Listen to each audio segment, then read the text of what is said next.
Welcome back to Living Inspired with Autism. My name is Antoinette and I am a life coach for parents of autistic children. Now, this show is for parents who are done living inside limitations and are ready to start creating something different, not just for your children, but for you as the parent of an autistic child. So I want to ask you something before we begin. When you imagine your child's future, really imagine it, not being careful or manage your expectations kind of version, but the real one, the one that lives somewhere inside of you. What do you see? And then I want to ask you, how quickly does your brain shut that down? How fast does the voice come in that says, be realistic now? You know what the specialist said. You've seen how hard it is. Don't set yourself up for disappointment. Now that voice, that's what we are talking about today, because that voice isn't wisdom. It's not caution. It's not love. That is your past, trying to build your future, and it can't do the job. Something that I've noticed across every parent I've ever worked with, and something that I've lived myself. At some point in our lives, usually after we've had a good few years of hard experience behind us, we stop using our imagination to build our future. We start using our past instead. Think about how we were as children, as teenagers, as young adults who haven't yet been told what's possible. We were lit up. We had momentum. We talk about the future like it's a place that we're heading towards. Our whole orientation was forward. And then something changes. Life gets complicated. Responsibilities piled up. Our parents tell us to be responsible. And without anyone making this big announcement, we stop asking what's possible and we start asking what's realistic. And realistic becomes a synonym for what has already happened. For autism parents, this happens in a very specific and a very painful way. Last week, I spoke about all the no's we get of what our children can't do or they won't be able to do. But it happens to us as well. We get told that our lives are going to have to be different. We won't be able to do the things we really want to do, like travel or have that career, until eventually we just stop fully asking or seeing the possibilities because the no's have become so predictable. And here's what it does over time. It trains your brain to reference the past when we're trying to build the future. Every time you think about what your child might achieve or what you can achieve, your brain goes to the evidence file. It pulls up what has happened before. It measures the gap between where you are and where you want to be and declares it impossible. And then it hands you that verdict dressed up as wisdom. You're just being realistic. You know your child. You know what your life is like. You've been through enough disappointments. Don't hope too hard. But the material that you need to build your future is not in your past. It never was. And the moment you stop trying to find it there, things change. So imagine this. Imagine all of us, the whole of humanity. We're sitting in a cave together around a fire. There are no houses or roads or electricity or medicine or schools, just a cave and a fire and each other. Now imagine someone in that cave looks up and says, I think we could do better than this. I think we could maybe build something that keeps out the cold. Maybe I think we could create something that moves faster than our legs. And what would the rest of the cave say? Oh no, that's impossible. You smoke in your socks. It's never been done. We don't know how. We have no reference for it. Just be realistic. And yet, here we are, with houses and roads and medicine and electricity and iPhones and the internet and everything around us that was once so impossible it couldn't even be named. None of that came from the past.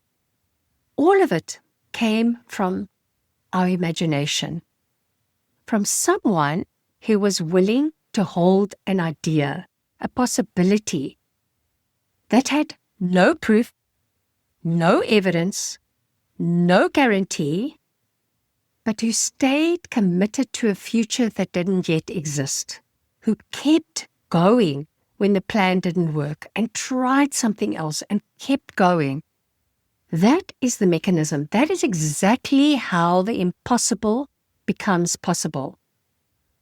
And I want you to apply it, not to the history of civilization, but to the specific, sacred, ordinary, extraordinary life that you are living right now. When you imagine something for yourself or your child, something that the experts have told you isn't going to happen, it's too big, it's too far, it's too much to hope for, your brain does something very predictable. It says, that's impossible. And here's what I want you to understand. That is not the end of the story. That is just the beginning. Because impossible simply means it hasn't happened yet. The iPhone was impossible until it existed. The 4-minute mile, running that under 4 minutes, was impossible until somebody did it. The car was impossible until it existed. Every single breakthrough in the treatment and the understanding of autism, impossible until it wasn't. It's impossible is not a verdict. It is only the starting point. The problem is that most of us have been taught to treat impossible as a stop sign. We hear it from everyone. We feel it in our bodies after years of hard days. We start using it to protect ourselves from what we're afraid of most. And that is hoping for something that doesn't come. But the cost of that protection, when you stop imagining the impossible, when you stop letting your brain go there, you cut off the very source of energy that keeps you going. You stop advocating and fighting with everything that you have. You stop trying that next thing. You start going through the motions, doing what's required, but not fully, not with your whole self. And your child sees that, it feels that. Our children are exquisitely attuned to the energy of the people who love them the most. They don't need us to be certain. They need us to be believing, to believe in them and to believe in ourselves. They need us to be the person in the room who has not yet decided what's impossible.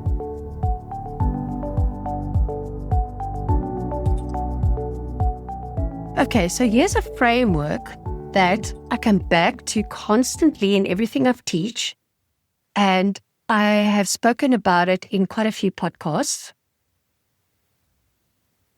And the framework is your thoughts create your feelings drive your actions create your results. Which means if you want a result that you've never had before, you will be willing to think a thought that you've never thought before. Let's say that again. If you want something different for your child, for your family, for yourself, you cannot get there by thinking the same thoughts. You cannot build something new from old materials. The parents who create extraordinary outcomes for their children and themselves are not the ones with the easiest circumstances. They are not the ones who get the most support or the most understanding from their families or even the smoothest road. They are the ones who found a way to hold a thought that hasn't been proven yet. And they held it. They didn't have evidence, but they were committed to it. They stayed in the belief even when the plan failed, even when the appointment was devastating, even when the day was the hardest day yet.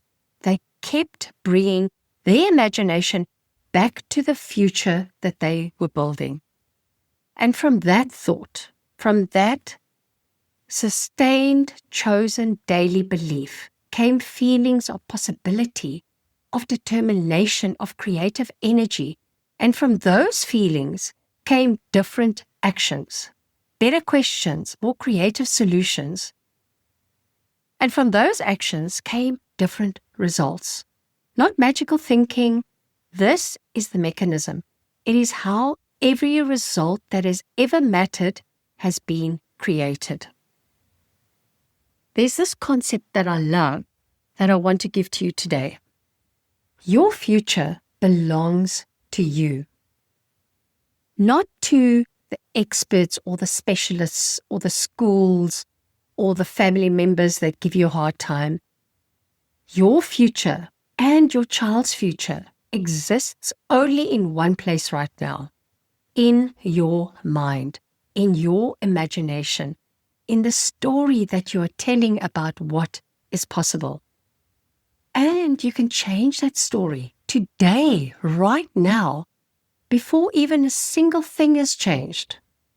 This is what I mean when I talk about being future-focused versus past-focused. Because most of us, especially after lots of years of hard experience, turn to our past to decide what we're allowed to believe. We measure the distance between what we've been and where we want to go, and then we call that distance impossibility. But the future doesn't work like that. The future is not a continuation of your past. It's a place you create with your thinking. And here's what I know with absolute certainty. The parents who are living lives that look miraculous right now, who have children achieving things nobody said they would achieve, who have families that are genuinely thriving, who feel like themselves again after years of feeling buried, they did not get there because their circumstances got easier first. They got there because they changed what they believed was possible. And then the work followed. And then the results followed. Not also in the way they expected, not always in the timeline that they hoped for, but they followed. All right, so some of you have been carrying the weight of impossibility for ages. And some of you know in your gut right now that you need more than just what I'm telling you this on this podcast. You need someone in your corner who's going to help you take this work to a deeper level, who's going to help you find specific thought patterns that are keeping you stuck in the past and to build new ones that actually move you forward. And this is exactly what I do in my one-on-one coaching practice. We get into your specific situation. We talk about your child, your family, your circumstances, and we do the real work. We find the things that have been running your life, the negative beliefs and the limiting ones, and we rebuild your internal framework from the ground up. And we create a genuinely different experience of this journey. And we don't change the diagnosis, of course not. We don't fix systems because this is just too much work for us. But we change how we perceive these things. So if a part of you is saying, yes, that's exactly what I need, I want you to book a one-on-one consultation with me. We have a proper conversation, a coaching conversation, not a sales pitch.